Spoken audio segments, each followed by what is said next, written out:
Hello नमस्कार दोस्तों, स्वागत है आपका सिविल एजुकेशन में। ये टेस्ट नंबर 2 कर रहे हैं, ठीक है। इसके 70 क्वेश्चन हम लोगों ने कर लिए थे, 71 से अभी करना है, ठीक। 71 से इस वीडियो में पूरा कर लेंगे, ठीक।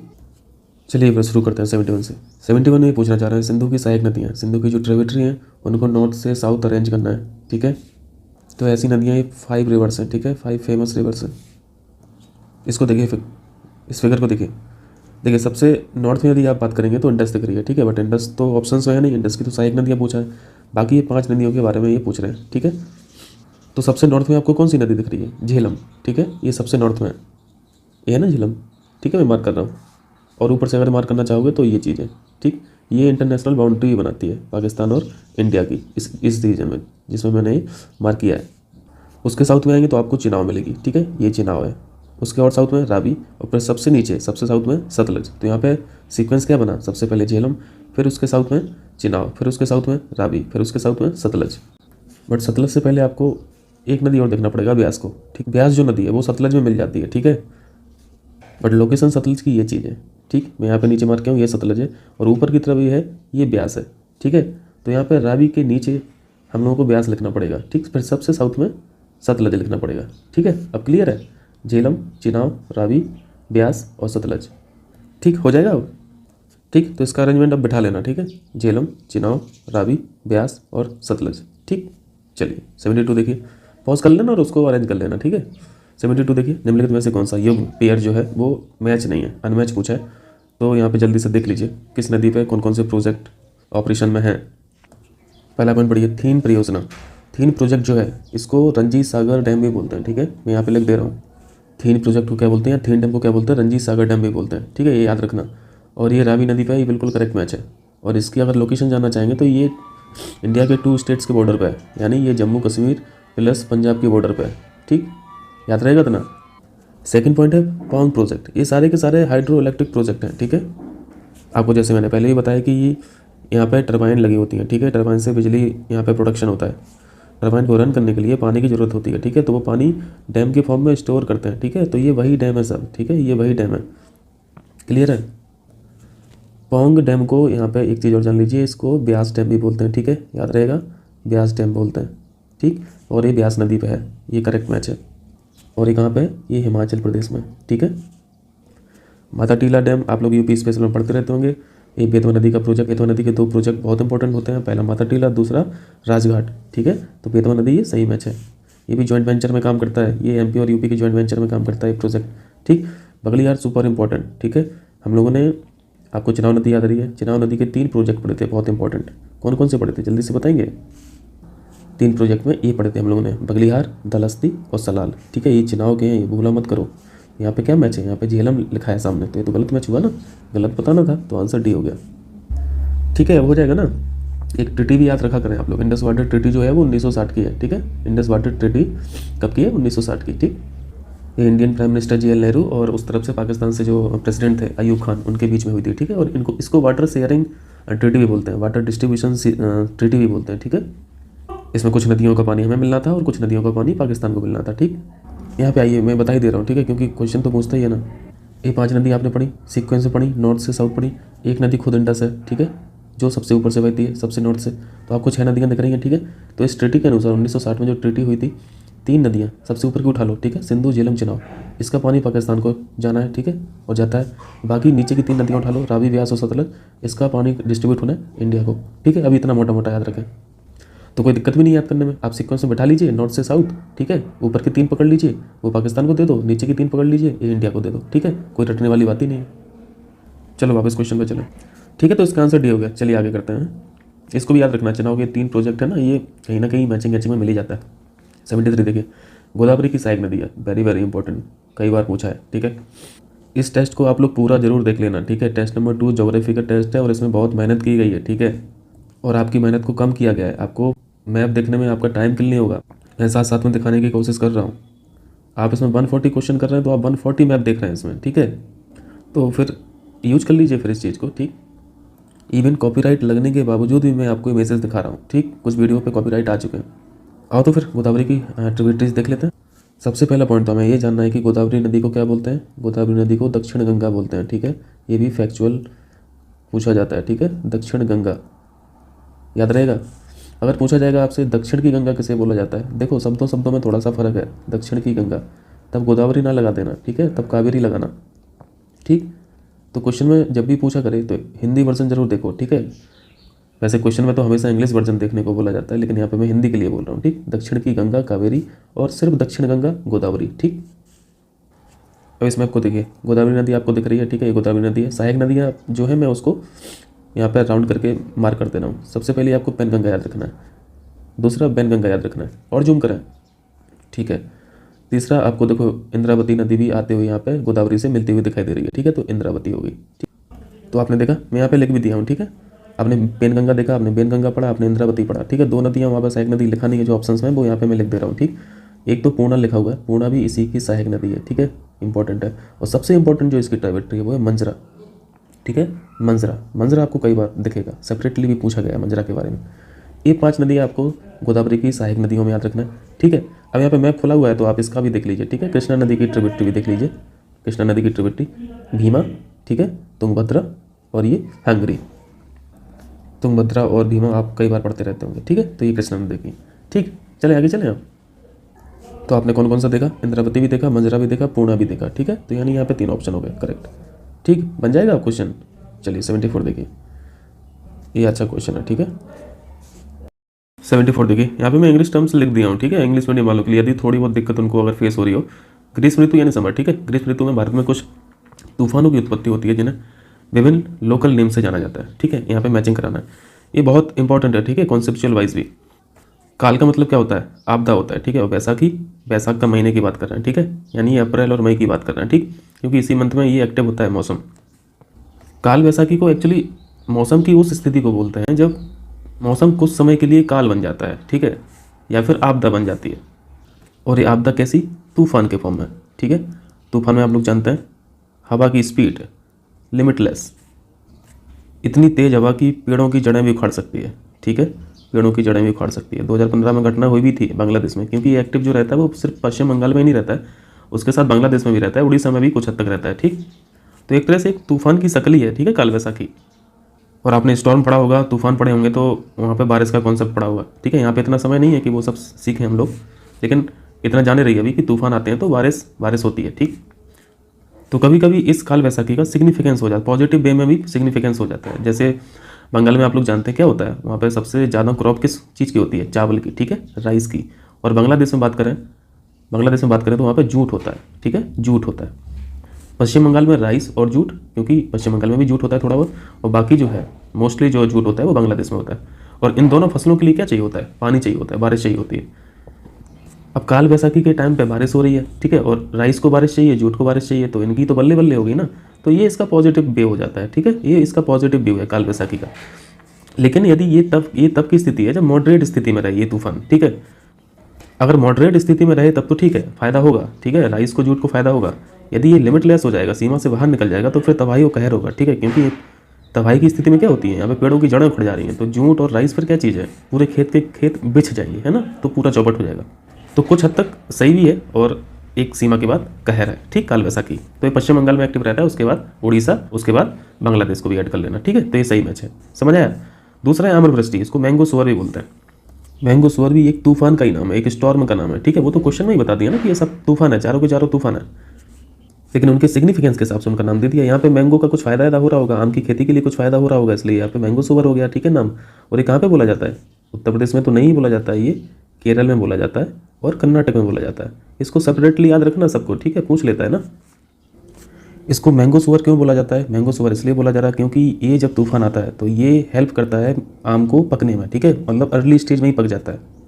अगर समय से पहले पक जाएगा तो समय से पहले मार्केट में बिकेगा, और समय से पहले जो मार्केट में बिकता है उसके भाव ज़्यादा रहते हैं, ठीक है, तो किसानों को फायदा होता है।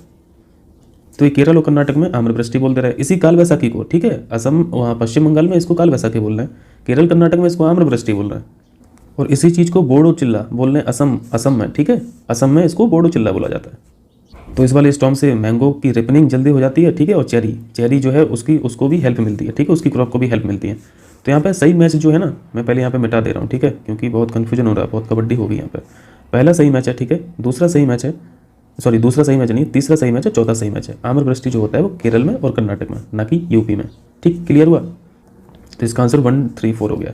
आप देख रहे हैं इसकी टाइमिंग मैंने बताया आपको, बैसाख के महीने में, बैसाख का महीना यानी 15 अप्रैल, ठीक है, 15 अप्रैल से 15 मई, इसको बोलते हैं बैसाख का महीना, ठीक। और और साउथ वेस्ट मानसून की एंट्री कब होती है इंडिया में, बताइए जल्दी। 1 जून को, मोटी मोटी जो डेट है वो 1 जून मानी जाती है, ठीक है, केरल के तट पर एंट्री करता है, ठीक। यानी ये जून से पहले की स्थिति है ना, इसको क्या बोलते हैं, इसलिए इनको प्री मानसून सोअर, ठीक है, इनको प्री मानसून सोअर बोलते हैं, ठीक, समझ में आया, या फिर प्री मानसून फिनोमेनन बोल लीजिए, ठीक है, कोई दिक्कत नहीं है, हो जाएगा ना। अब चलें आगे, चलिए 75 देखिए जल्दी से, यहाँ पे सम्मिलित नहीं है, यहाँ पे मैच करा दीजिए जल्दी से। ये वेटलैंड्स हैं, ठीक है, वेटलैंड्स हैं, आर्द्र भूमियों को वेटलैंड्स बोलते हैं। दीपोरबिल, भोज, कांजली, कैलीमर पॉइंट, तो आपको जो आता है वही मिला दीजिए पहले। पॉइंट कैलीमर कहाँ है, तो तमिलनाडु में है ना, तो ये तो सही मैच है। दीपोरबिल जो है वो तो बहुत फेमस है, बहुत फेमस वेटलैंड है असम का, ठीक है, असम का, तो ये तो यहाँ पे मेघालय गलत मैच है, ठीक, तो यहाँ पे मैंने गलत मैच कर दिया। भोज मध्य प्रदेश इंपॉर्टेंट, ये सही मैच है, ठीक। कांजली पंजाब सही मैच है, और पॉइंट कैलीमर आप लोग जानते हैं, ठीक। गलत मैच कौन है, पहला ऑप्शन, ठीक, गलत पूछा था। इनको कोशिश करना कि अलग अलग भी याद रखें, ठीक है, सेपरेटली ऐसे ही पूछ लेता है कांजली कहाँ का वेटलैंड से, तो आप पंजाब लगा देना, ठीक। ये वही वाला भोज है, कहाँ राजा भोज और कहाँ गंगू तेली, ठीक है, तो भोज के नाम का वहाँ पे तालाब है, ठीक है, लेक है। चलिए 81 देखिए, 81 ही करना था, 75 से 76 होगा ना इस तरफ है, सॉरी। चलिए 76 देखिए, निम्नलिखित में से कौन सी खरीफ फसल है। खरीफ फसलों की जो बुवाई होती है ना, देखिए खरीफ फसल का सबसे बड़ा एग्जाम्पल है राइस, पैडी फसल, राइस क्रॉप। और राइस के लिए क्या चाहिए होता है, राइस के लिए पानी चाहिए होता है। तो ये किस सीजन में बुवाई होगी इसकी, बताइए जल्दी से, मानसून सीजन में, है ना, कोई रटने वाली बात ही नहीं है, मानसून सीजन में इसकी बुवाई करा दो, ठीक है, मानसून सीजन में इसकी बुवाई करा दो। और इसको हार्वेस्ट कब करोगे, काटोगे कब इस फसल को, जब मानसून खत्म हो जाएगा, फिर थोड़ी ना काम है। तो यहाँ पे इसकी कटाई कब होगी, जब एंड ऑफ द मानसून हो जाएगा, ठीक, समझ में आया, तो यहाँ पे कटाई कर लो, ठीक। इसलिए इनको खरीफ की फसलों को क्या बोलते हैं, मानसून फसलें बोलते हैं, ठीक है, मानसून क्रॉप बोलते हैं। क्लियर, इतना क्लियर, क्योंकि जो भी हो रहा है इस फसल के अंदर वो मानसून के अंदर ही हो रहा है, इसकी बुआई भी मानसून में हो रही है और कटाई भी मानसून के एंड में हो रही है, लगभग मानसून का ही सीजन है, ठीक। अगर टाइम फ्रेम चाहिए तो टाइम फ्रेम मानसून स्टार्ट कब होता है, अब यहाँ से जून ले लीजिए, ठीक है, और मानसून खत्म कब होता है, अक्टूबर में, तो जून से अक्टूबर इसका टाइम हो गया, ठीक है। इसके एग्जाम्पल्स आप लोगों को पता है, एग्जाम्पल्स क्या हैं, राइस, शुगरकेन, गन्ना, cotton, very very important, cotton को याद रखना, खरीफ की फसल है, ठीक है। मूंगफली, तो यहाँ पे देख लीजिए जल्दी से, यहाँ पे नहीं पूछा है तो मूंगफली तो खरीफ है, कपास भी खरीफ है, मक्का बताइए, मक्का भी खरीफ है, यहाँ पे मक्का भी ऐड कर लीजिए, ठीक है। चना जो है वो राबी की फसल होती है, ठीक, राबी, तो यहाँ पे डी ऑप्शन करेक्ट हो जाएगा, नहीं पूछा था ना, ठीक है। खरीफ की जब कटाई कर लोगे तो फिर राबी का ही तो टाइम आता है ना, राबी का टाइम आता है, यानी अक्टूबर हो गया ना, तो अक्टूबर से यहाँ पे स्टार्ट कर दो राबी की फसल, और आगे तक यानी जब मार्च अप्रैल आ जाता है तो इसकी कटाई होने लगती है। यानी रबी की जो फसलें हैं वो ठंडी वाली फसलें हैं, ठीक है, ठंडी वाली फसलें, ठंडी के मौसम में, ठीक, ठंडी के मौसम में इनकी बुआई करा दो और गर्मी के मौसम में कटाई कर लो, ये रबी होता है, ठीक। और जब रबी की कटाई कर लोगे तो फिर आगे फिर जायद बो देना, तो जायद होने लगेगा, ठीक है, ऐसे साइकिल चलती रहती है। चलिए 77 देखिए, यहाँ पे माइनिंग सेंटर से माइनिंग किस चीज़ की कर रहे हैं, इससे मैचिंग कराना है, ठीक। पहले तो जगह जान लीजिए, कुंद्रेमुख कहाँ पे, कर्नाटक में, ठीक है, बहुत फेमस माइन है आयरन ओर की, दुनिया की सबसे बड़ी माइनों में से एक है कुंद्रेमुख, ठीक है। बालाघाट कहाँ पे, ये मध्य प्रदेश में, ठीक। कालाहांडी सुपर इंपॉर्टेंट, ये कहाँ पे, उड़ीसा की है, ठीक है, उड़ीसा की। कंपनी का नाम है कुंद्रेमुख आयरन ओर कंपनी, ठीक है, भारत सरकार की कंपनी है। आयरन ओर से समझ में क्या आ रहा है, लोहा इस्पात, यानी ये सही मैच है, ठीक है, कंपनी का नाम याद है तो ये भी मैच हो गया। Balaghat super important for manganese and copper, ठीक है, मैग्नीज एंड कॉपर, लेकिन मैग्नीज पे ज़्यादा फोकस करना है, ठीक है, manganese super important. Kalahandi Orissa की माइन है और यहाँ से बॉक्साइट मिलता है, ठीक है। आपने एक कंपनी का नाम सुना, वेदांता, बिल्कुल सुना होगा, ठीक है, वेदांता कंपनी यहीं से बॉक्साइट उठाती है, ठीक है, कालाहांडी से उठाती है, ठीक है। आपने वेदांता का नाम सुना होगा, आपने हिंदुस्तान जिंक का नाम सुना होगा, है ना, हिंदुस्तान जिंक, वेदांता, हिंदुस्तान जिंक जो है वो सब्सिडरी है वेदांता की, तो वेदांता बॉक्साइट यहीं से उठाता है, कालाहांडी से। और कॉपर की सबसे बड़ी माइंस कौन सी है इंडिया में, जल्दी से बताइए, खेतड़ी, याद आ रहा, खेतड़ी कहाँ पे है माइंस, खेतड़ी की माइंस कॉपर के लिए फेमस है, ठीक है, राजस्थान। चलिए कुछ ओर्स हैं, कुछ मिनरल्स हैं जिनका याद होना चाहिए माइंस, ठीक। तो यहाँ पे तो तीनों मैच है ना, तो डी ऑप्शन हो गया करेक्ट। चले आगे आ जाओ, 78 देख लो। यहाँ पे फिर छोटी छोटी माइंस और हैं, वो भी हम लोगों को देख लेना, ठीक है। सुंदरगढ़ कहाँ की माइंस है, उड़ीसा की माइंस है। यहाँ पे क्या क्या मिल जाता है, थोड़ा थोड़ा सभी मिल जाता है, जैसे आपको यहाँ पे आयरन ओर मिल जाएगा, ठीक है, मैग्नीज मिल जाएगा। देखो जो माइंस बहुत फेमस हैं और किसी एक पर्टिकुलर मिनरल्स के लिए फेमस है ना, वो तो ऊपर पूछ लिया उन्होंने। और यहाँ पे जो है माइनिंग क्षेत्र, यहाँ पे थोड़ी थोड़ी मात्रा में सब है। यहाँ से लाइमस्टोन भी निकाला जाता है, ठीक। लाइमस्टोन कैसी चट्टान थी, याद आ रहा, ये सेडिमेंट्री चट्टान थी, ठीक है, सेडिमेंट्री रॉक थी। देखो यहाँ से खनन हो रहा है इन चट्टानों का सुंदरगढ़ से, ठीक। पंचमहल में क्या हो रहा है, पंचमहल कहाँ की है? पंचमहल जाना जाता है मैंगनीज डिपॉजिट के लिए, ठीक है, मैंगनीज डिपॉजिट के लिए। आप मैंगनीज की मेगा माइंस तो देख लिए हैं बालाघाट में, ठीक है, और यहाँ पे भी आप जान लीजिए पंचमहल में मैंगनीज डिपॉजिट्स हैं, ठीक है। और ये कहाँ पे, ये गुजरात में, ठीक है, गुजरात में, ठीक। एक्चुअली जामदा जो लिखा है, जामदा नहीं है इसका नाम पूरा नाम इन्होंने छापा नहीं है, इसका नाम पूरा है 12 जामदा, ठीक है, 12 जामदा की माइंस, ठीक। चलिए, ये फेमस है किसके लिए? यहाँ पे भी मैंगनीज मिल जाता है, ठीक है, यहाँ पे भी आयरन ओर मिल जाता है, ठीक। देखो यहाँ पे थोड़ा थोड़ा सब है, इसलिए यहाँ पे जो क्वेश्चन पूछा गया ना वो जगह पूछा है, ना कि ये और पूछा है, क्योंकि और में तो बहुत सारे मिल रहे हैं ना एक ही जगह पे। और एक कहाँ पे, ये झारखंड की माइन है, ठीक है, झारखंड की माइन है। भंडारा जो माइंस है यहाँ पे भी यही सब मिला देना, ठीक है, मैंगनीज मिला देना, आयरन ओर मिला देना, ठीक है। और यह है कहाँ पे, ये महाराष्ट्र में, ठीक है, महाराष्ट्र में। अगर एग्जैक्ट लोकेशन जानना चाहेंगे तो ये पुणे में है, ठीक। तो जगह सीख लिया हम लोगों ने, सुंदरगढ़ कहाँ पे, उड़ीसा में सीखा, पंचमहल कहाँ पे, गुजरात में सीखा, 12 जामदा कहाँ पे सीखा, ये झारखंड में सीखा, ठीक। और भंडारा कहाँ सीखा, ये पुणे में सीखा, ठीक है। अब मिला लेना, चले आगे, आ जाओ। 79 very very important, super important, Mosabani. Mosabani रागा और घाटसला वर्ल्ड फेमस फॉर किसके लिए, कॉपर के लिए, ठीक है, किसके लिए, कॉपर के लिए, यानी तांबा, याद रहेगा। चलिए, ये ऑप्शन करेक्ट है। और ये सारी की सारी है कहाँ पे, ये माइंस, ये झारखंड में, ठीक है, झारखंड में। चलिए आगे चलिए। 80 क्वेश्चन, अवरक। अवरक को इंग्लिश में माइका बोलते हैं, ठीक है। माइका का एक ही गिना चुना स्टेट है जहाँ पे मैक्सिमम रिजर्व्स हैं, ठीक है, माइका के, वो है आंध्र प्रदेश। आप लोग पढ़ते रहते होंगे स्टेट्स में, रिसोर्स की स्टेट्स में, ठीक। चलिए आगे आइए। 81 देखिए, यहाँ पे कोयला का संचित भंडार, यानी यहाँ पे कोल्ड रिजर्व पूछ रहा है, ठीक है। कोल्ड रिजर्व किसके पास सबसे ज़्यादा है? रिजर्व मतलब समझते हैं ना, रिजर्व का मतलब है कि किसकी धरती पे कुदरत ने सबसे ज़्यादा कोयला दिया हुआ है, ठीक है। तो झारखंड की धरती ऐसी है जहाँ पे कोल रिजर्व बहुत ज़्यादा है, उसकी धरती पे कोयला बहुत ज़्यादा है, ठीक। तो हम लोग यहाँ पे दो चीज़ें देखते हैं, एक तो रिजर्व देखते हैं, ठीक है, और दूसरा प्रोडक्शन देखते हैं। तो प्रोडक्शन के मैटर में डेटा चेंज हो जाता है, ठीक है, रिजर्व के मैटर में डेटा चेंज हो जाता है। तो यहाँ पे रिजर्व पूछा है तो रिजर्व देख लेते हैं। पहली पोजीशन पे जो है वो है झारखंड, ठीक है, सेकंड पोजीशन पे उड़ीसा है, थर्ड पोजीशन पे छत्तीसगढ़ है, और फोर्थ पोजीशन पे वेस्ट बंगाल है, ठीक है। अगर पांचवा भी जानना चाहते हैं तो वो एमपी आ जाता है, ठीक। ये सीक्वेंस होता है रिजर्व में, ठीक है, यानी यहाँ पे जो सीक्वेंस दिया है वो ऑलरेडी उन्होंने बना के दिया है 1 2 3 4 का, ठीक है। तो ऑप्शन ए करेक्ट हो गया। और इस रीजन में कोयला ज़्यादा क्यों है वो आप लोग पढ़ते रहते हैं ना ज्योग्राफी में। यहाँ पे क्या है, ये किसका भाग है, ये गोंडवाना लैंड का भाग है, ठीक है। गोंडवाना लैंड आप लोग जानते हैं कि कोल रिजर्व के लिए जाना जाता है, ठीक है। जैसे आपने आर्कियन क्रम की चट्टानें पढ़ा था ना कुछ दिन पहले। आर्कियन क्रम की चट्टानों में क्या था, यहाँ पे मेटालिक रिसोर्स बहुत ज़्यादा थे, ठीक है, मेटालिक रिसोर्स बहुत ज़्यादा थे, मिनरल्स, मेटालिक मिनरल्स बहुत ज़्यादा थे। गोंडवाना में कोल मिनरल्स बहुत ज़्यादा है, ठीक है, कोल बहुत ज़्यादा है। तो आप यहाँ पे मेटल आर्कियन सिस्टम में देखेंगे तो जो सोने की खानें होती हैं या फिर आयरन ओर की खाना यहाँ पे मिलेंगी आपको आर्कियन सिस्टम में, ठीक है, ज़्यादातर। और गोंडवाना सिस्टम जो है यहाँ पे जितनी भी खान्स मिलेंगी आपको, माइंस मिलेंगी, वो ज़्यादा रिलेटेड है किससे, कोल से, ठीक। झारखंड में आप माइंस पढ़ते होंगे कोयला की, आप झरिया पढ़ते हैं, आप बोकारो पढ़ते हैं, आप धनबाद पढ़ते हैं, ठीक है। तो ये झरिया और बोकारो तो बहुत इंपॉर्टेंट है, इनको तो हम लोगों को जानना ही चाहिए कि ये कोल की माइंस है यहाँ पे, ठीक है, झरिया और बोकारो में। पिछले क्वेश्चन में सुंदरगढ़ पढ़े हैं, ठीक है। तो सुंदरगढ़ की जो माइंस हैं वो कोल माइंस हैं, ठीक है, उड़ीसा में। और आपने तलछेर पढ़ा होगा, ठीक है, तलछेर की खाना वेरी इंपॉर्टेंट, तलछेर पूछता रहता है, ठीक है। तो ये उड़ीसा की माइंस हैं, ठीक। छत्तीसगढ़ में जो कोल माइंस हैं वो झिमरी है, इनके नाम याद रखना है, ठीक है। और वेस्ट बंगाल में जो कोल माइंस हैं वो दार्जिलिंग है, जलपाईगुड़ी है, ठीक है। मध्य प्रदेश में सिंगरौली फेमस है, उसको आप जानते हैं, सुहागपुर को भी याद रखना है, ठीक है, ठीक। तो ये याद रखना था ना। चलें आगे चलें, आइए 82 आइए। यहाँ पे सिंगरौली के नाम से कन्फ्यूज मत होना, अभी आपने एमपी में पढ़ा, ठीक है, फिर यहाँ पे यूपी भी लिख रहा है सामने। सिंगरौली डिस्ट्रिक्ट भी है, ठीक है, एक सिंगरौली डिस्ट्रिक्ट भी है एमपी की, ठीक है। और सिंगरौली थर्मल पावर प्लांट भी है जो कि यूपी में है, ठीक। तो इतना ध्यान रखना। तो हम पावर प्लांट पूछ रहे हैं, ठीक है, तो ये यूपी सही मैच है, ठीक। सिंगरौली बेसिकली ये थर्मल पावर प्लांट लाई कहाँ पे करता है, सोनभद्र में, ठीक है, सोनभद्र में। मेट्रो से, दिल्ली मेट्रो से सफ़र किए होंगे तो बदरपुर पड़ता है लाइन पे, है ना। तो आपको ये दिल्ली, ये तो ईजी है, ठीक है। रामागुंडम मध्य प्रदेश में, ये सही मैच है। अंता जो है वो गुजरात में नहीं है, ये राजस्थान में है, ठीक है, राजस्थान में। गुजरात गलत मैच है, ठीक, यहाँ पे गलत बताना था, ऑप्शन भी करेक्ट है। चलिए 83 देखिए, यहाँ पे गुरुजल जो लिखा है, गुरुजल का मतलब हैवी वाटर होता है, ठीक है, हैवी वाटर, तो इससे कंफ्यूज मत होना। अब देखिए ये सब प्लांट्स हैं, अब इनको तो याद रखना ही पड़ेगा ना, तो रटना है इनको, तो रट लीजिए। आपने पिछले क्वेश्चन में, पिछले टेस्ट में थालघाट पढ़ा था, भोरघाट पढ़ा था, है ना, पढ़ा था। तो थालघाट भोरघाट से आप इसको महाराष्ट्र में याद रखें, ठीक है, ना कि गुजरात में, ठीक। तो एक क्वेश्चन तो हम लोगों ने सीख लिया, यानी 2 का जो है ये गलत मैच था, महाराष्ट्र सही है।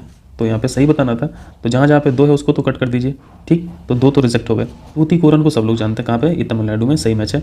मानगुरु तेलंगाना, ये इंपॉर्टेंट है, इनको याद रखना, ठीक है। मानगुरु को, ये हैवी वाटर प्लांट है, ठीक है। यहाँ पे तो ये तेलंगाना है, यानी 1 और 3 करेक्ट है, ठीक। चलिए आगे करते हैं। 84 देखिए, यहाँ पे आर्टिफिशियल पोर्ट बताना है, ठीक। तो यहाँ पे 3-4 आप याद रख लीजिए जो आर्टिफिशियल है, ठीक, इंपॉर्टेंट है। जैसे आप चेन्नई के बारे में जानते होंगे, ठीक है। चेन्नई सबसे बड़ा आर्टिफिशियल पोर्ट है, ठीक है। उसके अलावा आपको कोलकाता का नाम याद रखना है, कोलकाता जो पोर्ट है वो भी आर्टिफिशियल है। चेन्नई आपने देख लिया। और तीसरा आपको याद रखना है तूतीकोरिन, ठीक है। तूतीकोरिन जो है वो भी आर्टिफिशियल है, ठीक है, तमिलनाडु वाला।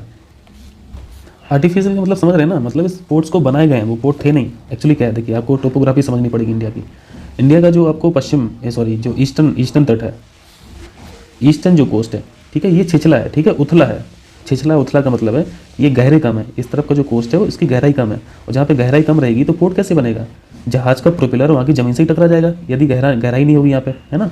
और इस तरफ का यानी पश्चिमी जो कोस्ट है ये गहरा है, ठीक है, ये भाग गहरा है, तो यहाँ पे जहाज के जो प्रोपेलर है वो टकराएंगे नहीं ज़मीन से, ठीक है। तो ये नेचुरल है। तो इस तरफ आर्टिफिशियल का मतलब है कि यहाँ पे गहराई की गई है, ठीक है, ह्यूमन रिसोर्स के द्वारा यहाँ पे गहराई पहले बनाई गई है, इस तट को गहरा किया गया है, ठीक है, जितने क्षेत्र में ये पोर्ट बना होगा। क्लियर है। तो आप बेस्ट साइड देखेंगे, जितने भी पोर्ट रहेंगे वो 95% क्या हैं, वो नेचुरल हैं, ठीक है, वो नेचुरल मिलेंगे आपको, ठीक है। पश्चिमी तट पे जो देखेंगे पोर्ट, और पूर्वी तट पे जो देखेंगे वो 90% आर्टिफिशियल देखेंगे, ठीक है, 10% नेचुरल देखेंगे। क्लियर है। कोच्चि कहाँ पे लाई कर रहा, कोच्चि कहाँ पे लाई करता है, ये केरल में लाई करता है, ठीक है, केरल में लाई करता है। और केरल किस तरफ है, वेस्ट में, ठीक है, पश्चिमी तट पे, इसलिए ये क्या है, नेचुरल, ठीक है, नेचुरल। चेन्नई कहाँ पे है, चेन्नई पूर्वी तट पे है, ठीक है, चेन्नई पूर्वी तट पे है, इसलिए ये क्या है, आर्टिफिशियल है, इसको गहरा किया गया है, उसके बाद ये पोर्ट बन पाया, ठीक। तूतीकोरिन कहाँ पे है, तमिलनाडु में, ठीक है, ईस्ट की तरफ है, यानी ये आर्टिफिशियल है। मतलब ये फिक्स डेफिनेशन नहीं है, जो ईस्ट की तरफ रहेंगे वो आर्टिफिशियल ही रहेंगे। मैंने बताया आपको रेशियो 90% 10% वाला। ईस्ट की तरफ आपको बस इतना याद रखना है कि यहाँ पे गहराई कम है, ठीक है, वहाँ पे गहराई बनाई जाती है, इसके बाद पोर्ट बन पाता है। और वेस्ट की तरफ गहराई ऑलरेडी बनी हुई है पहले से ही। विशाखापट्टनम ईस्ट साइड होने के बाद भी क्या है, ये नेचुरल है, ठीक है। तो यहाँ पे एक्सेप्शन भी मिल गया आपको, ठीक है। तो अब क्वेश्चन बन जाएगा ना, तो आर्टिफिशियल बता दीजिए कौन कौन सा है, चेन्नई है और तूतीकोरिन, यानी 1 और 3, सी ऑप्शन हो जाएगा, ठीक। यहाँ पे ईस्ट साइड में याद रखना है, यहाँ पे गहराई कम है, और यहाँ पे आपने कॉन्टिनेंटल सेल्फ पढ़े होंगे ना ज्योग्राफी में, कॉन्टिनेंटल सेल्फ की कटाई छटाई होती है, उसके बाद गहराई बनती है, ठीक। चलिए 85 देखिए, 85 आसान सा क्वेश्चन है, कई बार पूछा गया है। सर्वाधिक दशकीय वृद्धि यानी डिकेडल ग्रोथ, ठीक है, डिकेडल ग्रोथ वाला सबसे ज़्यादा डिकेडल ग्रोथ कहाँ पे, ये पूछा है, तो ये मेघालय, हम लोग फैक्ट पढ़ते रहते हैं, ठीक है। तो सबसे ज़्यादा पूछेगा तो आपको मेघालय याद रखना है, ठीक है। सबसे कम पूछेगा तो सबसे कम के लिए कौन सा फैक्ट होता है, नागालैंड, ठीक है। सबसे कम डिकेडल ग्रोथ जो हुई है 2011 सेंसस के अनुसार वो नागालैंड की है, ठीक है, तभी बी ऑप्शन हो जाता, ठीक। चलिए आगे 86 में सेंसस के क्वेश्चन है। 86 में यहाँ पे सेक्स रेशियो पूछा है, ठीक है। तो साउथ की जो स्टेट्स हैं यहाँ पे सेक्स रेशियो ज़्यादा है, आप लोगों को पता है। तो यहाँ पे तमिलनाडु का एग्जैक्ट देखो याद तो नहीं रखना है, लेकिन यहाँ पे समझने के लिए हम यहाँ पे लिख दे रहे हैं, ठीक है। सॉल्यूशन में लिखा हुआ है तो मैं भी लिख दे रहा हूँ, 996 993 छत्तीसगढ़ का, ये याद रखना है। ये छत्तीसगढ़ बहुत इंपॉर्टेंट है, इसका सेक्स रेशियो बहुत अच्छा माना जाता है। कई क्वेश्चनों में छत्तीसगढ़ को साथ में दिया ऑप्शंस में, ठीक है। तो छत्तीसगढ़ को हम लोग नॉर्मली रिजेक्ट कर देते हैं, और यहाँ पे ऐसा लगता है कि यहाँ पे सेक्स रेशियो बहुत बेकार होगा, लेकिन उतना बेकार नहीं है जितना हम लोग समझते हैं, ठीक है। 991 अच्छा है, ये बहुत बुरा नहीं होता, बुरा तो है लेकिन उतना बुरा नहीं है जितना बाकी स्टेट्स का। जानने के लिए यूपी का देख लीजिए, यूपी का सेक्स रेशियो कितना है, 912, तो ये 912 है, और छत्तीसगढ़ का 991 है, तो ये तो बहुत बहुत अच्छा है ना। और मणिपुर का 992 है, ठीक है। तो अब मिला लेना इनको, ठीक।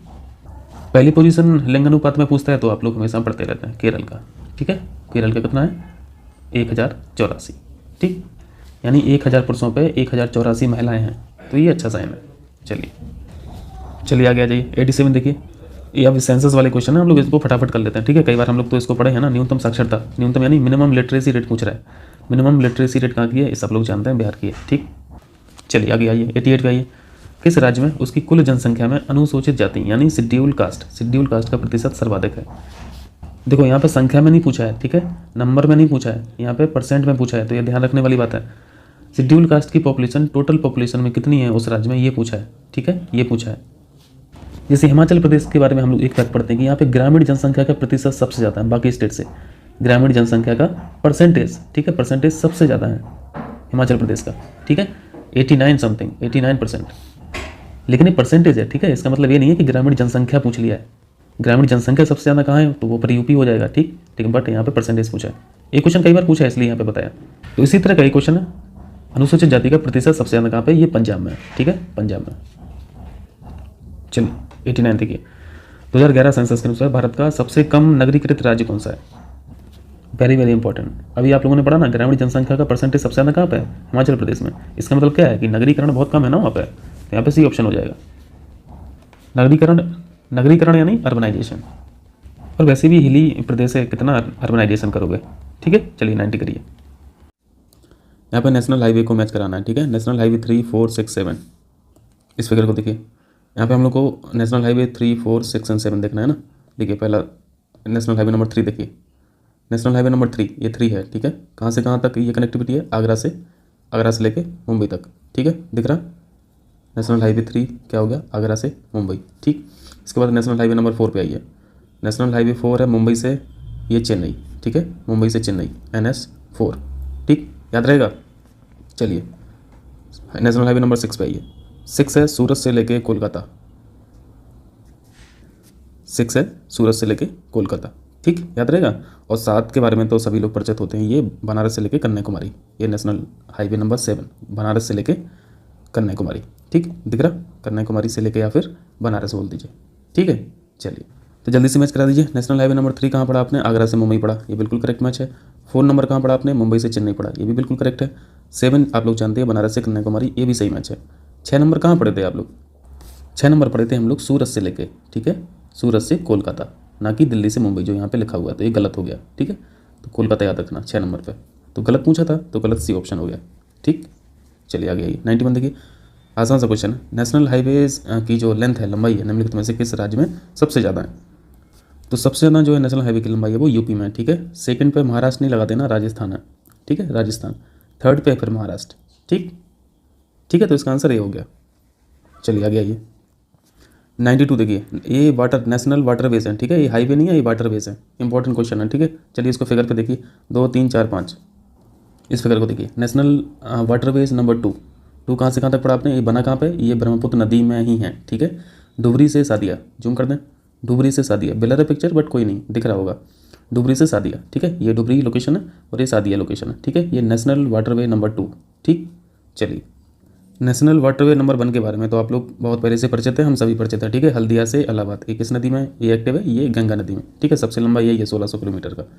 हल्दिया से इलाहाबाद हम लोग पढ़ते रहते हैं, ठीक। तो हम लोगों ने 2 नेशनल वाटरवे पढ़ लिए। चलिए इधर आ जाइए, 3 नंबर पर देखिए। पहले नेशनल वाटरवे 3 नंबर जो है वो कोलम से कोटापुरम, ये आपको लोकेशन दिख रही है, ठीक है। यानी ये कहाँ पे एक्टिव है, ये केरल में, ठीक है, केरल में।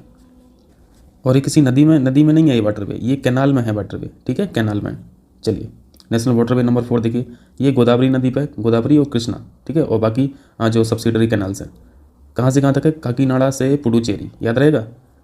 यहाँ से आप मार्क कर लीजिए, यहाँ से लेके यहाँ मार्क कर लीजिए, काकीनाडा से पुडुचेरी तक, ठीक। ये नेशनल वाटरवे नंबर 4। नदी का नाम याद रखना है, गोदावरी पे एक्टिव है, कृष्णा में। कुछ हिस्सा गोदावरी नदी पे है, कुछ हिस्सा कृष्णा पे है, कुछ कैनाल्स पे है, ठीक है। ये जो किनारे पे दिख रहा है, कोई नदी थोड़ी ना है, ये तो कैनाल है ना। बाकी कृष्णा नदी आपको इतना भाग दिख रहा है, गोदावरी का आपको इतना भाग दिख रहा है, ठीक है। तो गोदावरी हो गया, कृष्णा हो गया और कैनाल हो गया, ठीक।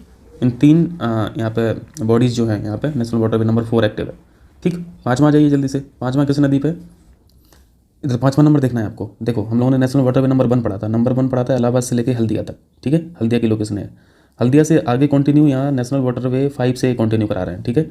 और यहाँ से जो लोकेशन है, हल्दिया तो नहीं है, जो 5वां नंबर स्टार्ट हो रहा है, वाटरवे नंबर 5 स्टार्ट जो हो रहा है वो यहाँ से हो रहा है।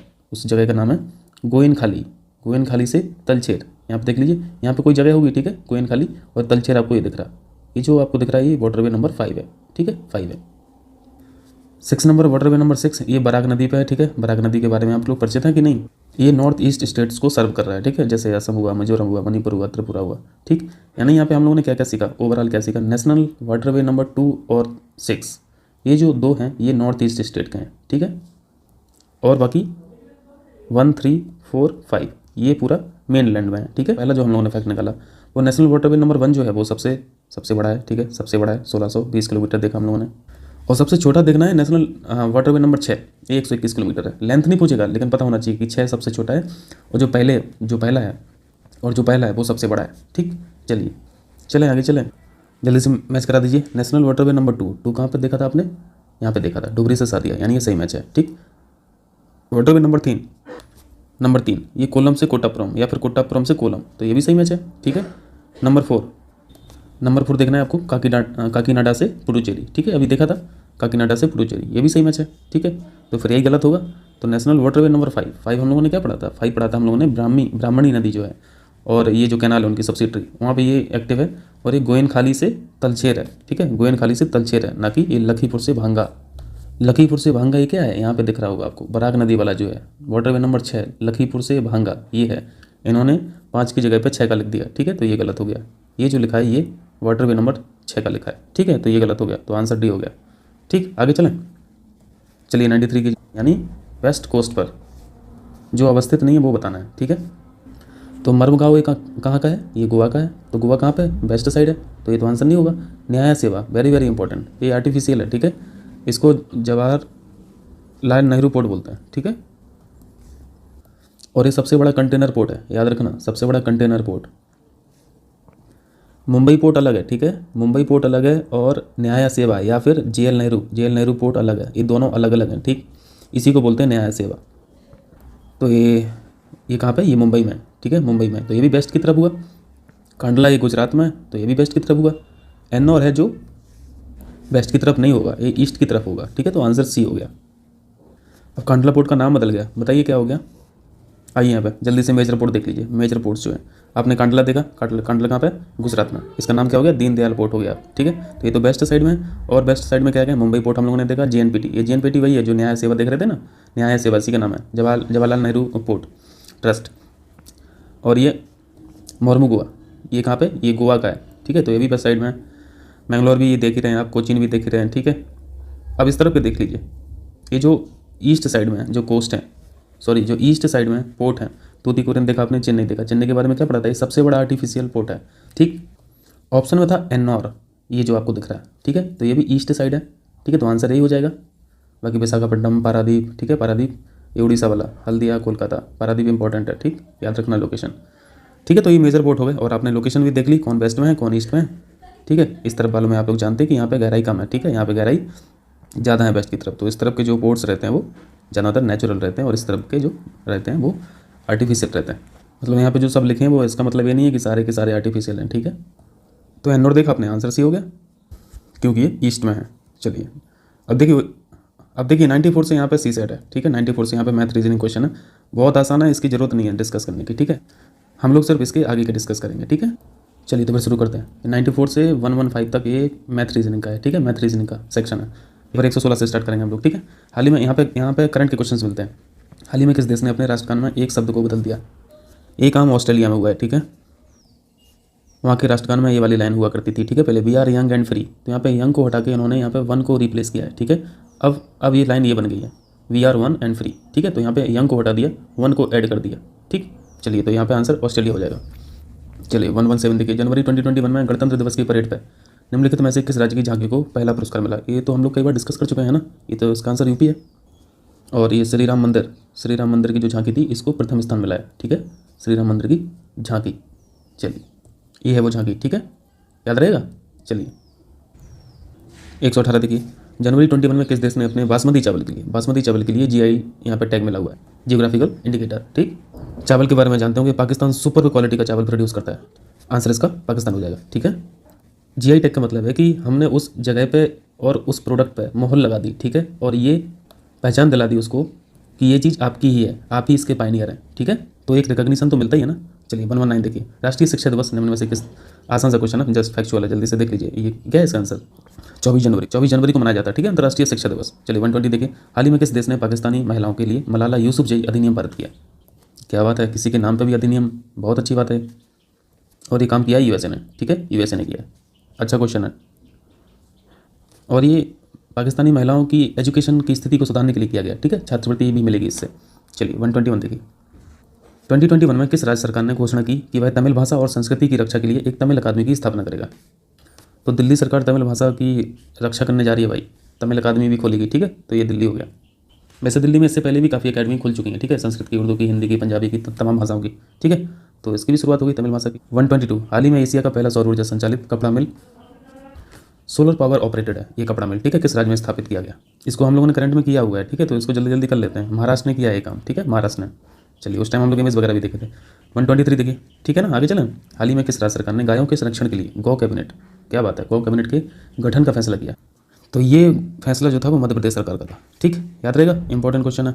चलिए 124 कालेश्वरम लिफ्ट परियोजना, इसको तो हम लोग कई बार पढ़े। कालेश्वरम गोदावरी की, आप इसी टेस्ट में हम लोगों ने किया है। गोदावरी की दो इंपॉर्टेंट प्रोजेक्ट जो हैं वो हमेशा याद रखना है आपको। एक तो पोलावरम, ठीक है, पोलावरम, और दूसरी कालेश्वरम, याद है, हम लोगों ने पढ़ा था ना, ठीक है। और एक केवल और केवल कालेश्वरम जो है वो गोदावरी की है, ठीक है, तो सी ऑप्शन हो जाएगा। और ये ऑपरेशन में कहाँ पे है, ये तेलंगाना में है, ठीक है, तेलंगाना, आंध्र प्रदेश नहीं लगा देना, ठीक, तेलंगाना। कालेश्वरम जो प्रोजेक्ट है वो तेलंगाना में चल रहा है, ठीक। चलिए 125 देखिए, हाल ही में किस देश ने पहली बार अपने आर्टिफिशियल सन परमाणु संलयन रिएक्टर को सफलतापूर्वक संचालित किया। न्यूक्लियर फिजन रिएक्टर की बात कर रहे हैं, ठीक है। तो ये तूफानी काम कौन करेगा भाई, ये दुनिया का दूसरा सूरज ही बना देंगे, और ये काम चीन ही कर सकता है, ठीक। चलिए 126 देखिए, हाल ही में किस राज्य ने सरकारी योजनाओं के वितरण के लिए द्वारे सरकार कार्यक्रम शुरू किया। सिंगल विंडो सर्विस ऐप है, ठीक है, ये पश्चिम बंगाल ने शुरू किया है। और पश्चिम बंगाल में जितनी भी योजनाएं चल रही हैं वो सारी योजनाएं इस ऐप पे यहाँ पे रिजेंबल होंगी, दिखेंगी, ठीक है। तो वहाँ पे जो भी बेनिफिशियरीज होंगे वहाँ पे जाके अपना रजिस्ट्रेशन वगैरह कराएंगे, जो भी हेल्प, जिस योजना का जो भी लाभार्थी होगा वो उसको हेल्प मिलेगी, ठीक है। तो आंसर भी हो गया, देख लीजिए, द्वारे सरकार, ठीक है, द्वारे सरकार, ममता बनर्जी, वेस्ट बंगाल, ठीक है। At your door at your service, द्वारे सरकार। इनका पर्पज क्या है, ऑब्जेक्टिव क्या है, जितनी भी गवर्नमेंट सर्विस है उनको सिटीजन्स के यानी नागरिक के घर तक, द्वार तक, डोर स्टेप तक लाना है, ठीक है। बाकी ये जो साइड में लिखा है ये वेस्ट बंगाल की जो योजना चल रही होंगी वही सब लिखा है, ठीक। चलिए 127 ये इंपॉर्टेंट नहीं है, ठीक है, इसको स्किप कर दो, ये पुराना क्वेश्चन हो गया, स्किप कर दो इसको। चलिए 128 देखिए, पढ़ना हो तो आप लोग पढ़ लेना, PDF आपको मिल जाएगा आज। 128 में हाल ही में केंद्र सरकार ने कश्मीरी, डोगरी, हिंदी, अंग्रेजी और किस भाषा को जम्मू कश्मीर की ऑफिशियल भाषा के रूप में मंजूरी दी है। तो इन्होंने 4 भाषाएं तो नाम बता दिया, कश्मीरी, डोगरी, हिंदी और अंग्रेजी। एक भाषा को और बताना है, ठीक है। तो अभी एक और ऑफिशियल भाषा होगी उर्दू, ठीक है। इन सब का तो बहुत टाइम लगेगा अभी, ठीक। चलिए 129 देखिए, इस तरफ होगा। हाल ही में भारत के सहयोग से निर्मित एक देश के सुप्रीम कोर्ट भवन का उद्घाटन हुआ है। संसद तो हम लोगों ने बनवाई थी, ठीक है, संसद हम लोगों ने बनवा दी। कहाँ की बनवाई थी, जल्दी से बताइए, अफगानिस्तान की, ठीक है, अफगानिस्तान की हम लोगों ने संसद बनवाई है। डैम भी बनाए हैं काफ़ी, ठीक है, डैम भी बने हैं। मैत्री डैम याद आ रहा, मैत्री डैम अफगानिस्तान में भारत के सहयोग से बना है, ठीक। अब यहाँ पे सुप्रीम कोर्ट का पूछ रहे हैं, सुप्रीम कोर्ट की जो बिल्डिंग है भारत ने बनाई है, ठीक है, लेकिन किस देश की बनाई है, ये मॉरिशस की बनाई है, ठीक है। मॉरिशस की जो सुप्रीम कोर्ट की बिल्डिंग है वो भारत ने बनाई, ठीक। चलिए 130 हाल ही में निम्न में से किस देश ने विश्व का सबसे बड़ा सोलर ट्री विकसित किया। UPPCS दृष्टि याद आ रही है, उसमें हम लोगों ने पढ़ा था ना, और एक खुद भारत ने बनाया, ठीक है, भारत ने बनाया। एक बहुत फेमस इंस्टीट्यूट है CMERI, याद आ रहा, central mechanical engineering research institute, ठीक है, इसने बनाया है, ये है सोलर ट्री, दिख रहा है, ठीक है, याद रहेगा, है कुछ नहीं, बस ट्री के फॉर्म में उसको बनाया, इंस्टॉल किया गया। चलिए ठीक है, तो भारत याद रहेगा। चलिए 131 देखिए, हाल ही में नए चुनाव आयुक्त के रूप में किसने अपना कार्यभार संभाला। सीरीज तो अभी की, लेकिन क्वेश्चन उन्होंने पुराने दे दिया। राजीव कुमार नहीं है, अब तो सुशील कुमार है ना, सुशील कुमार, ठीक है, सुशील कुमार याद रखना। ये CEC है, चीफ इलेक्शन कमिश्नर, ठीक। तो यहाँ पे कोई भी ऑप्शन नहीं है, इनका नाम याद रखना। चलिए 132 देखिए, 132 बहुत इंपॉर्टेंट नहीं है, ठीक है। यहाँ पे पूछा है राज्य, पूछा किस राज्य के कुडप्पा जिला कहाँ का है, आंध्र प्रदेश का है, ठीक है। मैं खुदाई के दौरान चोल युग के एक दुर्लभ शिलालेख यानी रेयर इंस्क्रिप्शन मिला होगा खुदाई के दौरान, ठीक है। तो वो जिला पूछा है, तो जिला जानेंगे आप, आंध्र प्रदेश है, ठीक, बहुत इंपॉर्टेंट नहीं है। 133 देखिए, ये बहुत इंपॉर्टेंट है। केंद्र सरकार ने तमिलनाडु के किस जिले को राज्य का पूरी तरह डिजिटल अर्थव्यवस्था, डिजिटल इकोनॉमी वाला पहला जिला घोषित किया। इंपॉर्टेंट क्वेश्चन है, और ऐसा जिला है भृदुनगर, ठीक है, भृदुनगर। डिजिटल इकोनॉमी समझ रहे हैं ना, वही फ़ोन पे, गूगल पे और पेटीएम चल रहा है, जो भी ट्रांजैक्शन हो रहा है वो डिजिटल फॉर्म में हो रहा है, ठीक है, ये ऑप्शन करेक्ट हो गया। चलिए 134 देखिए, हाल ही में कर्नाटक के हुबली रेलवे स्टेशन का नाम बदलकर क्या नाम रख दिया। लेस इंपॉर्टेंट, ठीक है। नया रेलवे स्टेशन का नाम पहले हुबली था, अब हो गया श्री सिद्धरूदा स्वामी जी रेलवे स्टेशन, ठीक है।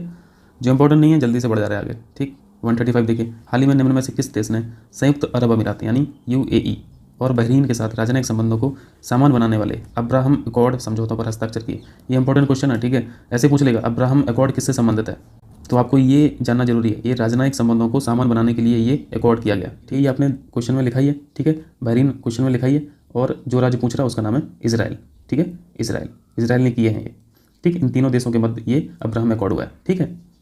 चलिए, तो आंसर इजराइल हो गया। चलिए 136 देखिए, हाल ही में किस राज्य सरकार ने मुख्यमंत्री महिला उत्कर्ष योजना का शुभारंभ किया।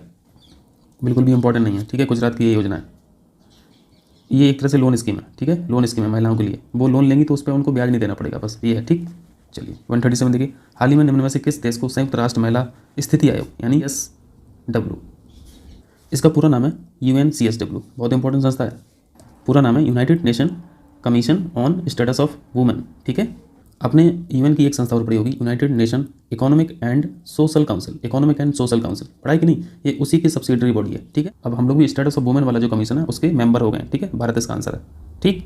चलिए 138 देखिए, भारतीय रेलवे ने कब तक बड़ी लाइनों के 100% इलेक्ट्रिफिकेशन विद्युतीकरण का लक्ष्य निर्धारित किया। अब सारी लाइनें जो हैं वो इलेक्ट्रिसिटी से चलेंगी, कोयले का काम खत्म, कोयले के इंजन खत्म। तो टारगेट तो बहुत जल्दी डिसाइड कर दिया 2023, इतने में तो नहीं लग रहा कि अचीव हो पाएगा। खैर जो भी है टारगेट उन्होंने 2023 कर दिया है, लेकिन बड़ी लाइनों का है ना, तो बड़ी लाइनों तक तो हो सकता है। भारत में रेलवे का जाल जो है सबसे बड़ा है ना। हेडलाइन देखिए, असम की किस पहली और एकमात्र महिला मुख्यमंत्री का हाल ही में निधन हो गया। ये 1980 के समय पर ये मुख्यमंत्री रही थी, ठीक है, असम की। उसके बाद फिर कोई महिला मुख्यमंत्री हुआ ही नहीं, तो यही पहली है, वही एकमात्र है, और ये हैं सैयदा अनवरा तैमूर, ठीक है। तो अब बूढ़ी हो गई है तो ख़त्म हो गई है।